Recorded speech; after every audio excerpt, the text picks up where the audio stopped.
आजपासून या लाडक्या बहिणींच्या खात्यामध्ये जमा होणार आहे। महिला आणि बालकल्याण मंत्री आदिती तटकरे यांनी ट्विट करत ही माहिती दिली आहे। निधी वितरण प्रक्रिया आजपासून सुरू होणार असल्याचं त्यांनी म्हटलेलं आहे। मुख्यमंत्री माझी लाडकी बहीण योजनेच्या लाभार्थ्यांसाठी दिलादायक बातमी दिली आहे। अतिवृष्टी आणि तांत्रिक अडचणीमुळे ई-केवायसी करण्याची मुदत वाढवण्यात येणार आहे। तसेच ज्यांना पती वडिलांचा OTP येत नाही त्यांच्या समस्येवर लवकरच तोडगा निघणार आहे। तर आपण आज व्हिडिओमध्ये ई-केवायसी बद्दलची मुदतवाढ, ई-केवायसी बद्दलचा संभ्रम दूर, तसेच ज्यांना पती वडील नसल्याचा त्या महिलांसाठी काय तोडगा काढलेला आहे ही सर्व माहिती या व्हिडिओमध्ये सांगितली आहे।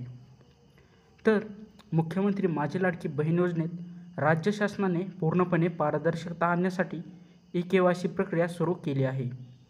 या प्रक्रियेअंतर्गत महिला लाभार्थ्यांचे आधार कार्ड, पतीचे वडिलांचे आधार कार्ड, तसेच कुटुंबात कोणी सरकारी कर्मचारी किंवा पेन्शनधारक आहे का याची माहिती गोळा केली जात आहे। राज्यामध्ये गेल्या काही महिन्यातील अतिवृष्टी आणि पूर परिस्थितीत, तसेच योजनेच्या पोर्टलवर आलेल्या OTP एरर आणि तांत्रिक अडचणीमुळे महिलांना KYC करता आली नाही। या अडचणीमुळे शासनाने आता मुदत वाढवली आहे।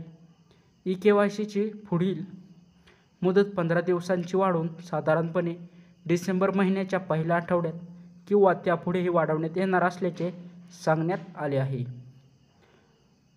लाभार्थ्यांमध्ये ई-केवायसी बद्दल असलेला संभ्रम दूर करणे आवश्यक आहे, हे सरकारने स्पष्ट केले आहे। ई-केवायसीमुळे योजनेमध्ये केवळ पारदर्शकता आणली जात आहे। KYC केलंच तरच पैसे मिळतील किंवा KYC नाही केली तर अपात्र होणार असा याचा अर्थ नाही।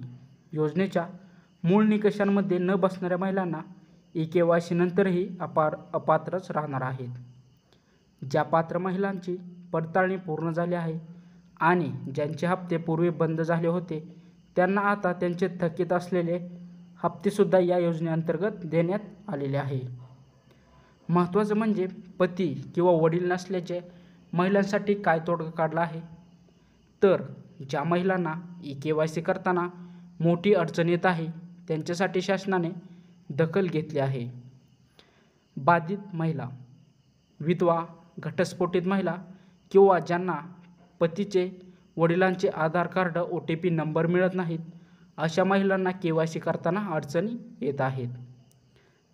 तर शासनाने या समस्येची दखल घेतली असून या विशिष्ट प्रकरणासाठी OTP बायपास करण्यासाठी आणि इतर काही बदल करण्यासाठी लवकरच तोडगा काढला जाईल अशी माहिती दिली आहे। तोडगा निघेपर्यंत अशा महिलांनी ई-केवायसी करण्यासाठी थांबणे योग्यच राहील। अधिक माहितीसाठी किंवा तक्रारीसाठी महिला आपल्या अंगणवाडी सेविका किंवा तालुका स्तरावर महिला व बालविकास कार्यालयाशी संपर्क साधू शकतात।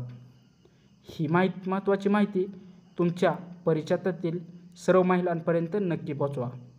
तसेच ई-केवायसी करण्यासाठी आता खूप साऱ्या फेक वेबसाईटसुद्धा आल्या आहेत। तर गव्हर्नमेंटची जी मुख्य वेबसाईट आहे ती आपल्या डिस्क्रिप्शन बॉक्समध्ये दिसून जाईल, तेथूनच तुम्ही ई-केवायसी करा। पती किंवा वडील नाहीत, OTP येत नाही तर काय करावे या संदर्भात व्हिडिओ तयार केला आहे।